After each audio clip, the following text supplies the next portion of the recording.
Om Purnamadaha Purnamidam Purnat Purnamudachyate Purnasya Purnamadaya Purnamevavashishyate. Om Shanti Shanti Shanti.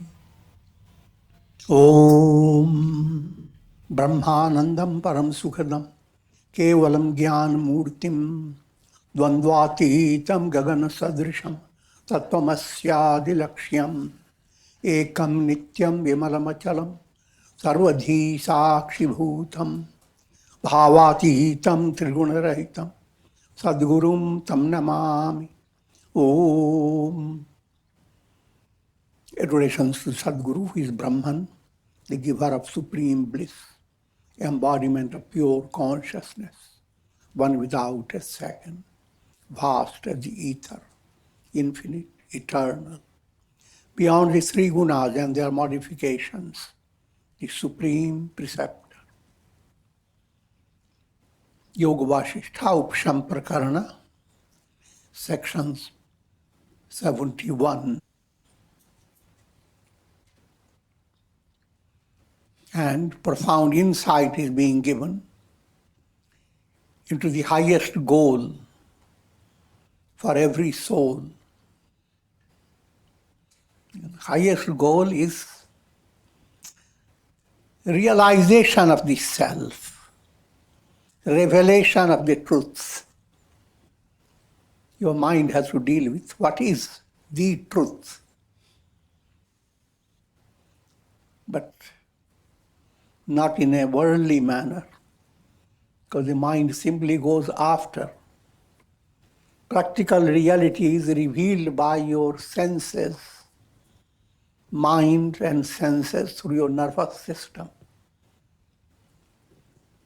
Just like no matter how much information you get through your iPad, all informations are through a little mechanism coming, flowing. So that may help you, give you data to work upon, but that is not reality. You can have a wonderful feast demonstrated before you, best of fruits and best of foods, delicacies, halwas, pakoras, and best of peacocks dancing along with it. But nothing of that has any reality. So exactly the same status is there within human nervous system. Only your mind has to develop a profounder way of looking at yourself. So can you secure perfection, perfect happiness through your nervous system, through your body? And again, the world gives you the illustration. Nobody has done it so far.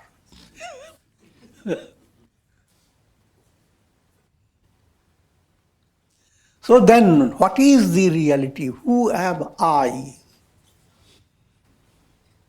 That I, different from your body, mind, senses, intellect, ego, that I, pure awareness, Chaitanya. In order to reach that, 7 steps of wisdom for those who have become sincerely involved in this project. They are aspirants, and they are not in great quantity or great numbers. Naranam sahasreshu, among thousands of people, some become really interested in following a spiritual path. Among thousands who follow, some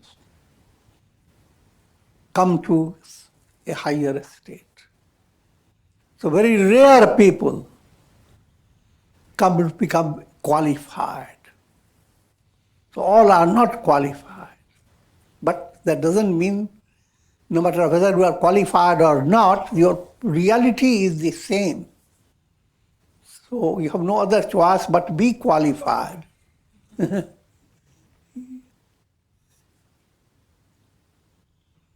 Without going to details, I'm giving you simple points. Remember always 7 steps. Shubhecha, aspiration. Good aspiration. Shubh, good, auspicious. Divine, icha, desire. Divine desire, shubhecha. All your desires were on fire. Try to understand, it's a little joke.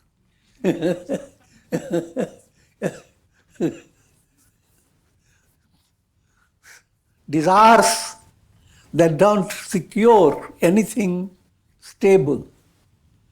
That's what I humorously call it, on fire.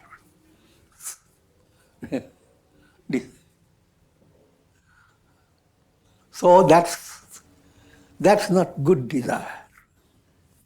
When you have good desire, good, the desire term has been so cheap that we call it aspiration.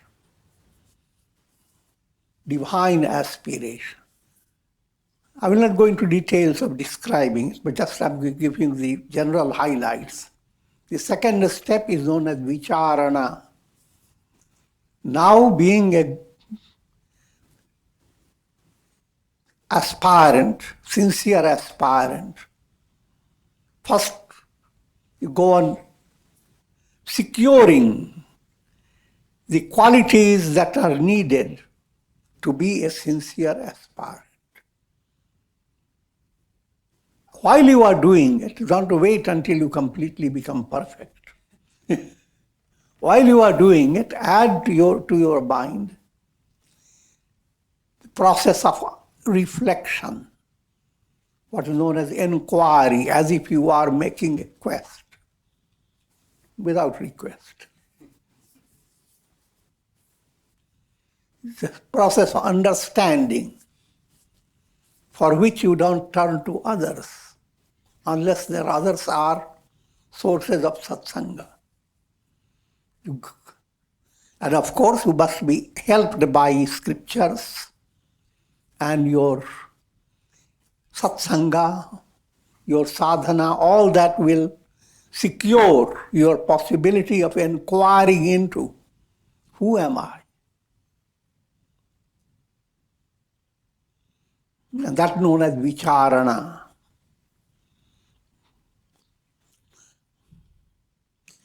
And as you begin to inquire into who am I, think of those who are practicing yoga exercises and they sometimes practice yoga nidra. And every time the yoga exercises conclude, they practice the rehearsal for death.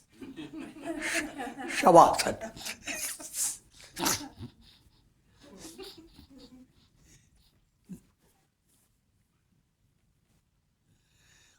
Your mind can handle all that when you do exercises. In spite of all your troubles and etc., you allow yourself to relax and allow your mind to be guided by the leader or by your own art of understanding of yoga nidra. Then you bring to your mind affirmation.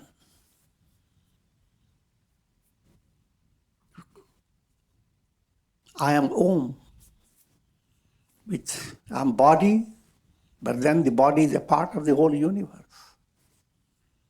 Or I am mind, and mind is inseparable from the cosmic mind. Whatever mind it is, mind is ocean. I'm just giving you one sample. There are many ways of vicharana. The basic point, your vicharana does not hold on, your mind is not gripped by the idea, I am the body. Your mind is ready to let this idea go. Your mind is ready to let the idea that you belong to a certain family and with so many problems you have to face, all you let them go. And it is instinctive. When we are told, your mind goes into a big turmoil. How can I let all this go? When you sleep, all go away. So people don't have any idea of the nature, their own mystic nature. I will not go into too much detail, but Shubhecha leads you. The moment that type of mentation develops within you, of looking for who am I? First point is a point of wonder. Your mind understands that what you are now doing is the best thing you would ever do. Atmanastu kamaya sarvam priyam bhavati. In this whole world, what is the best? Himalayas, Kalasha mountain, pole star, none of this. You are the best. Because you are the one and experiencing all this. Pole star doesn't know what it is. The whole world around you have no meaning unless it connects to your awareness. And what is that awareness? That awareness, the I am, the real I am, is the source of all love. Everything in the world you love is just a little ray, a little reflection of that. And no matter how many reflections you catch, you have got nothing. Until you catch, who am I? So that movement allows you to come to Tanu Manasi state. Scriptures have used very simple allegorical terms. Sthula Manasi, mind that is obese.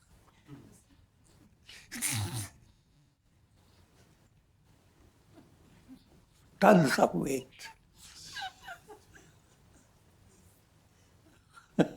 Tanu, completely emaciated, thinned out, very close to a skeleton.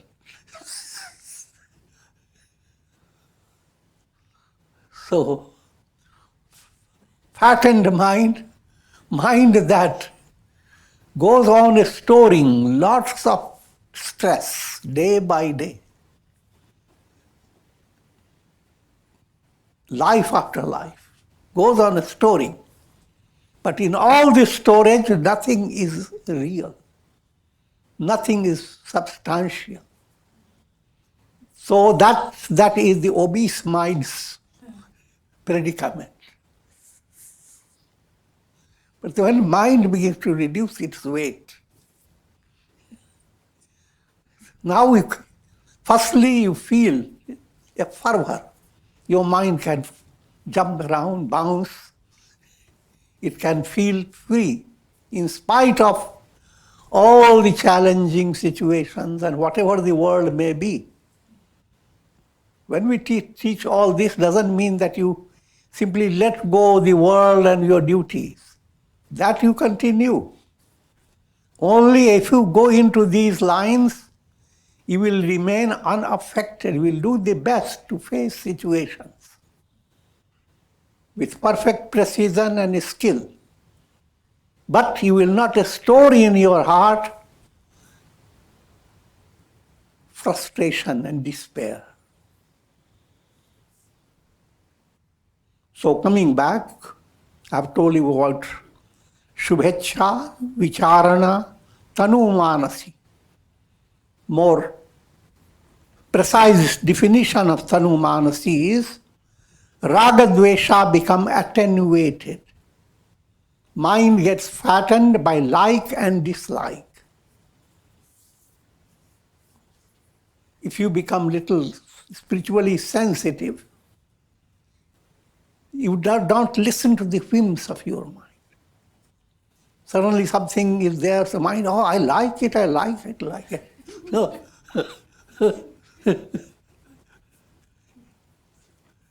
Allow your mind to be little detached. Understand, is it really?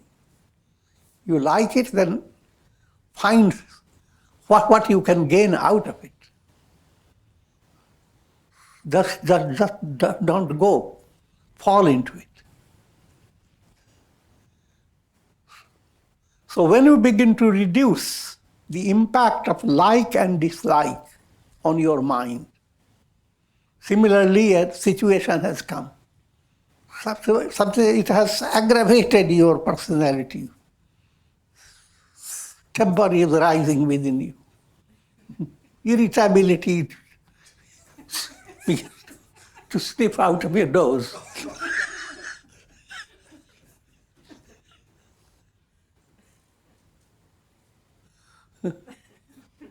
Have a little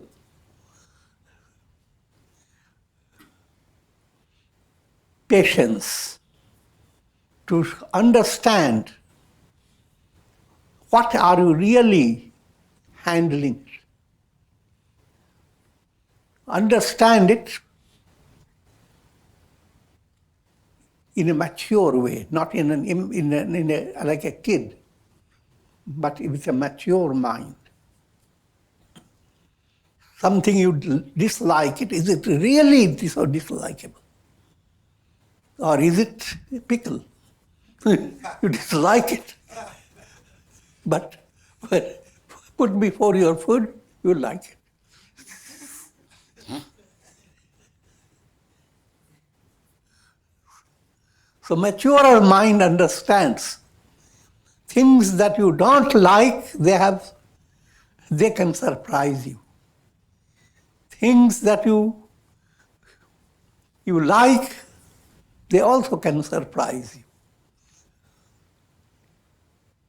So your mind should not become completely swaying to like or dislike. In practice, choose certain time durations where you can do your mantra, your japa, and little bit of affirmation type of state of mind, where you let go all the worldly problems that your mind is crowded with. And understand no matter how things are in the world, one thing is ever the same. I am. The source within you is ever the same. So that type of movement, there comes then in your psychological aspect of your mind, the impressions of raga and dwesha are there, but their impact will be less and less.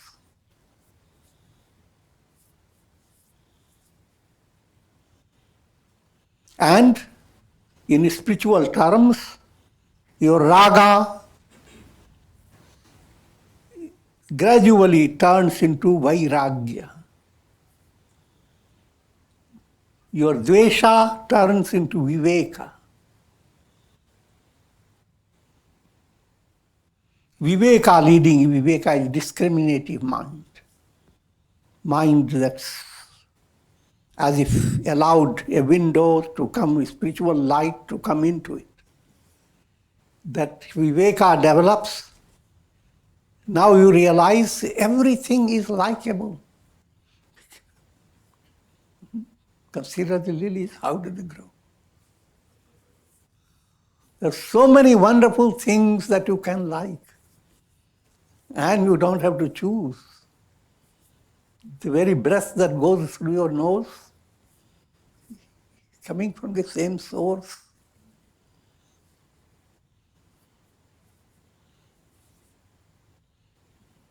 So, Raga and dwesha turn into Vairagya and viveka.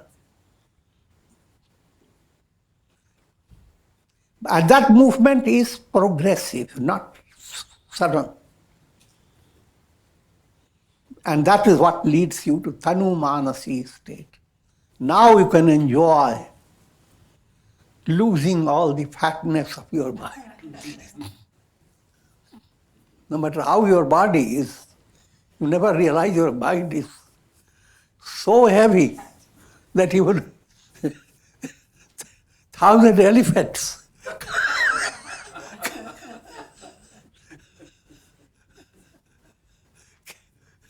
will become light before the heaviness.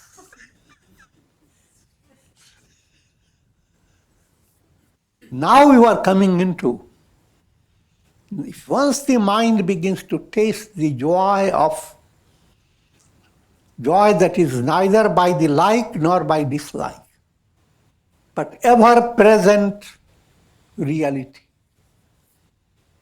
the joy of calmness, stillness.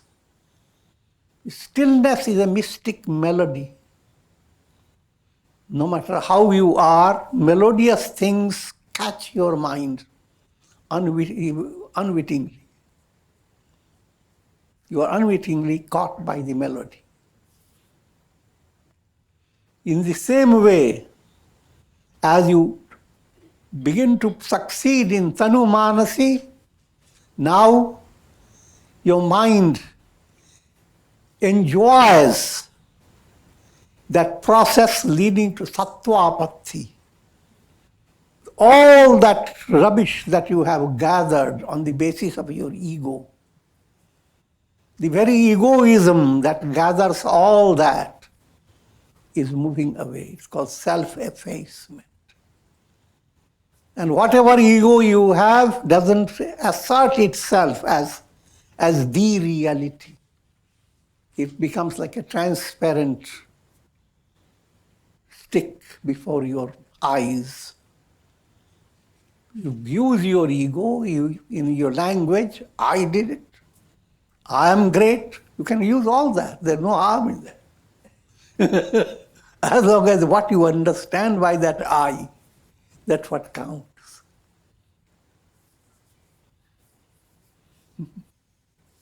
Otherwise, you will say, God alone does it. I don't do anything at all. Have you seen anybody wobbler than me?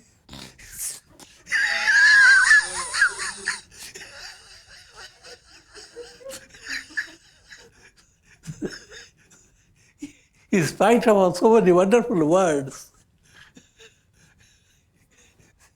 you are holding on to your ego. So try to understand subtle details. In satwapati, therefore, you don't have to say it. I am humble.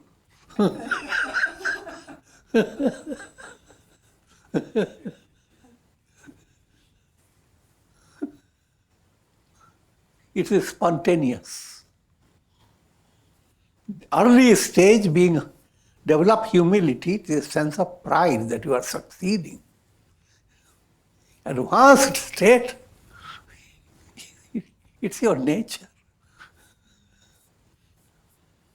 God does all that and you have to claim, I did it. What use? So satwapati state, if it is secured, you have become liberated. You are jivan mukta. Throughout all these stages, you are also inspiring others. So in any stage, even from the beginning, Shubhecha, As you are enriching yourself, you inspire people. Share your knowledge with others, even in the very first step. By sharing, you are enriching. The whole process is not a selfish movement. And that again is instinctive in humanity, human values. You may have suffered from a certain disease terribly for a long time, and then you have found certain remedy, and remedy has worked like magic. The moment you come to that state, you immediately like to share it with your friends and others.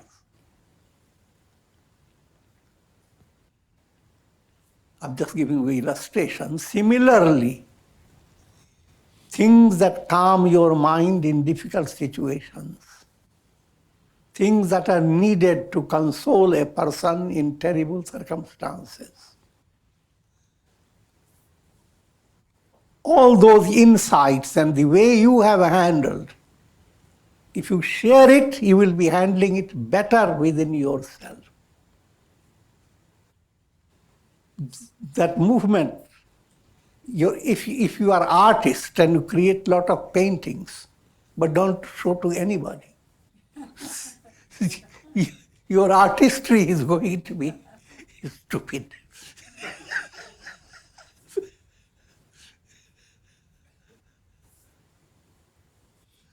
This doesn't mean that you have to look for others. It's automatic.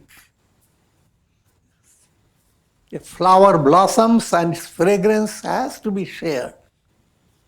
But in the beginning, the more your mind goes into that direction of having a loving heart that is ready, always ready to help people to be relieved of their problems. And that gives you a kind of joy that money doesn't give. So, that type of subtle spiritual wealth comes to a very advanced state. Having given you these 4 steps, Shubhecha, Vicharana, Tanumanasi, Satwapati, now these other higher stages are automatic. But for students of Vedanta, they become inspiring study. What will happen if satwapati begins to advance? What will happen to a dark cloud that has let in light of the sun pass through? How many changes will occur? If the cloud is a personality, it begins to see its color changing. The whole beautification suddenly comes to explosion. And it allows itself to be effaced more and more. That state, called asam sakti, the world is no longer creating, the cloud is no longer being drawing opacity, more and more moisture. Rather, the cloud is losing its opacity. That losing the opacity is asanga. The world was constantly clinging to you. Now you are constantly washing your hands.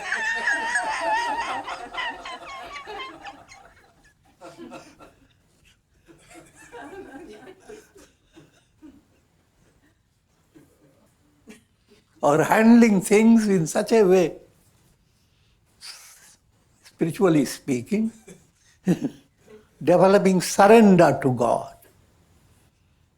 So when you have that Godward understanding, whatever things you do is just like you are doing, peeling bananas and some sticky things. with oily hand. With devotion in your personality, you have possessed oily hands. Modern technology, with so much immune solution in your hand.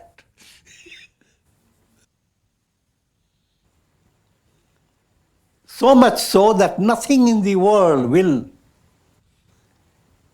stop you from your advancement. So you are completely, your movement is free from the world around you.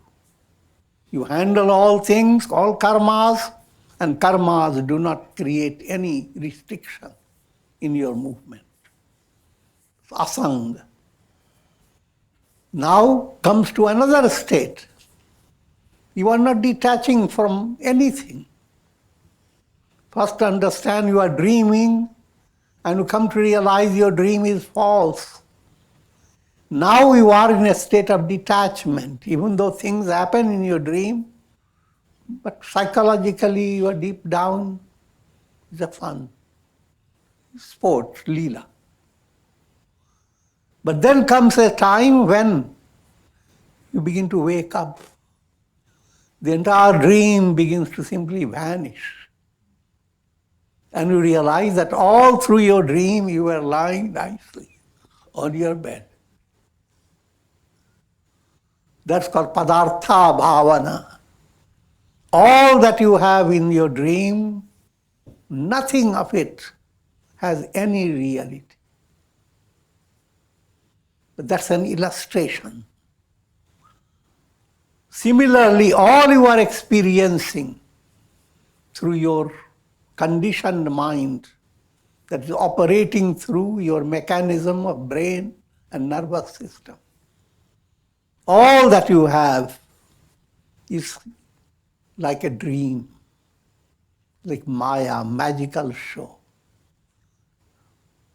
And therefore, all being false, you are in perpetual, deep, deep, deep sleep.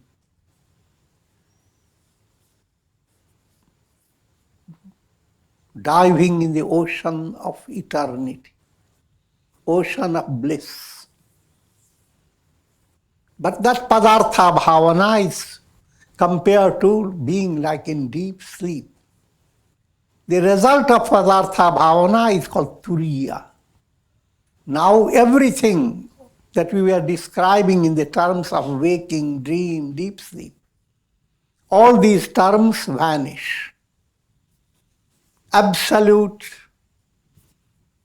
which is indescribable, beyond all descriptions, and it is pointed out as the fourth. The whole movement is described with A-U-M. And the fourth aspect of Om is called Turiya, transcendental. These are all details. And details really don't count. Same Turiya is called Turiya Tita, when you don't even call it fourth. Brahman is not fourth, he's one and absent.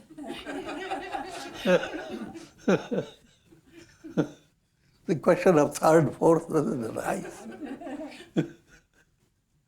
When you come to that state, is Turiya Tita. But up to Turiya, you have the 7 steps. Shubhecha, Vicharana, Tanumanasi, Satwapati, Asamsakti, Padartha Bhavana, and Turiya. Keeping that in view, now, like a bird, the chitta abandons one body to go to another, according to its vasanas, subtle desires. And wherever chitta goes, it carries with itself the reflection of the self. Just as the sun radiates its rays in the same manner, the reflected self radiates its rays, causing the appearance of the waking and dream states of consciousness. Let me simplify this point. What Yoga Vasistha is leading you to understand that all this world you are experiencing is in and through your chitta. And that's also Raja Yoga's statement. Bondage and liberation. Man eva manushyanam karanam bandha mokshayo. Mind is the cause of bondage and release. And mind is playing the role of water in a jar. Consider your personality as a jar. And mind is the water in it. Now your personality with that mind becomes very special. What does the mind do? It creates an illusion of a space, hiding the real space of the jar. Real space of the jar is absolute space, is a space all over. It is not a portion of the space. You don't handle portions. Give me a small flask of the space. The real space of the jar is absolute space. But the water mind has created reflection of the space.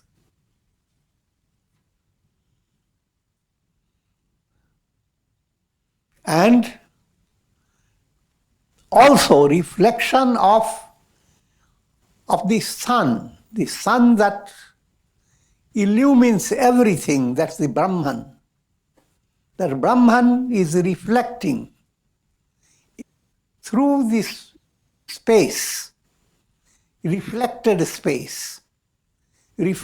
Brahman, along with reflected space. That now Brahman is playing the role of Jiva. Jiva shines, but Jiva is consciousness. But see the difference between, reflected sun shines, but it's a vast difference between the real sun and the reflected sun. But no matter how vast, if you ask the question, what is its reality? It is the sun. Deluded mind causes now illusion of space. You look into the jar and you're seeing vast space. Even the sun itself come down into that space. And many other things. All things are happening. But the real space remains ever the same. Men endowed with pure intellect assert that this creation is sustained by ignorance, dullness. Put it more in a technical way, mala, vikshepa and avarana, 3 obstacles you have to overcome to recognize the reflected self in the jar is nothing but the absolute self, Brahman. And all the time you are supported by that absolute self. Your reflected self is nothing but the sun reflecting. And where you are, the ether of the jar.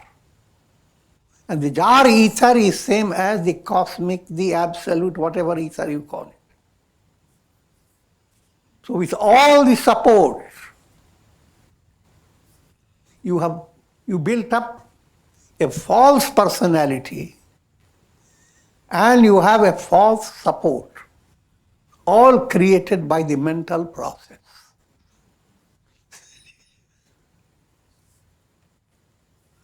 In order to treat this situation, we go after three things: mala, vikshepa, and avarana. Mala, anger, greed, hate, all that allows your mind to constantly be trapped by raga and dwesha. All the impurities that keep your mind to like or dislike. Few days things have been likable. Few days things are so dislikable. You don't know where to put your neck.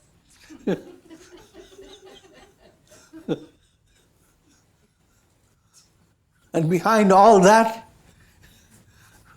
absolute reality, pure consciousness is untouched. But let your mind get this type of a little sneak experience, sneak instruction that you are pure akasha. You are chidakash, not chittakash. Chittakash is sustaining all your illusions. And in itself it is illusory. The reality behind your chittakash is chidakash, which is just pure awareness. So beware of chittakash and all it creates. So coming back to just to point out the point, purities of the mind, you deal with karma yoga. No matter how things are, plan your life to follow certain precision day by day. Don't let your opportunity of life just be wasted. All types of opportunities come to you in divine plan. Bhakti yoga, that becomes a profound movement that you are supported by divine hand. Upadrashtanumantacha, God is watching over you. No matter how much you have grown up, you are just a baby in divine hands. And God is watching over you. And God is ever ready to encourage you, ever ready to reward you, and shower His grace that will bring that which you never imagined.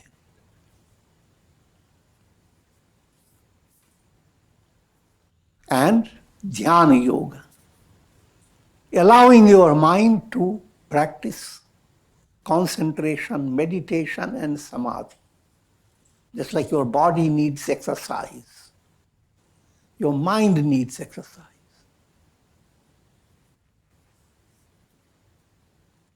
And jnana yoga, a constant training, first exercise for your intellect. If you don't exercise your intellect, you become dull-witted. But you exercising the intellect has two stages. The worldly exercise that keeps you practically a good person, a practical person. But exercising your intellect to follow the path of divine faith, the path of seven bhumikas, the seven steps of wisdom, that type of insight growing within you, jnana, leading you to ascend the steps of wisdom, That's the climax of all yoga. So all this together is called integral yoga. The scriptures simply say yoga, be a yogi. But modern times, yoga has created problems. Which yoga? We call it integral yoga.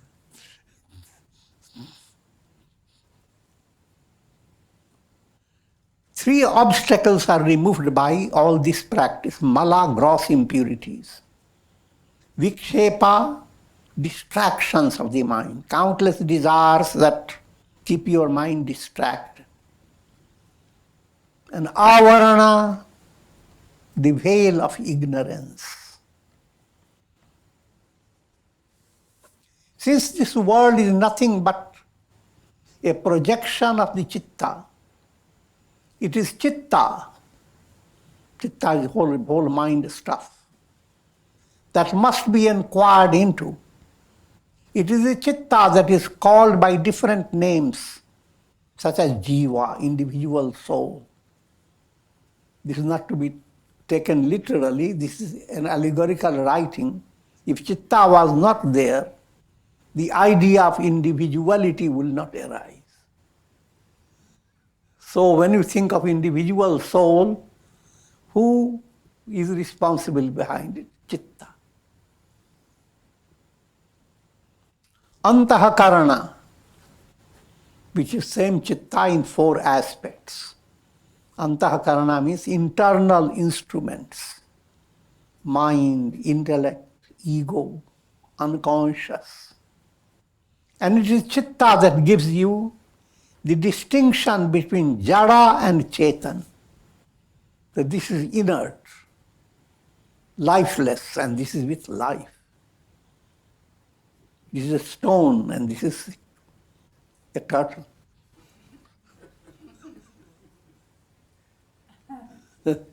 Not self. More details will follow tomorrow. Om Trayambakam Yajamahe Sugandhim Pushti Vardhanam Urvarukam Bandhanan Mrityor Mukshiyama Mritat Om Sarve Bhavantu Sukhina Sarve Santu Niramaya Sarve Bhadrani Pashyantu Ma Kashchid Dukha Bhag Bhavet Om Shanti Shanti Shanti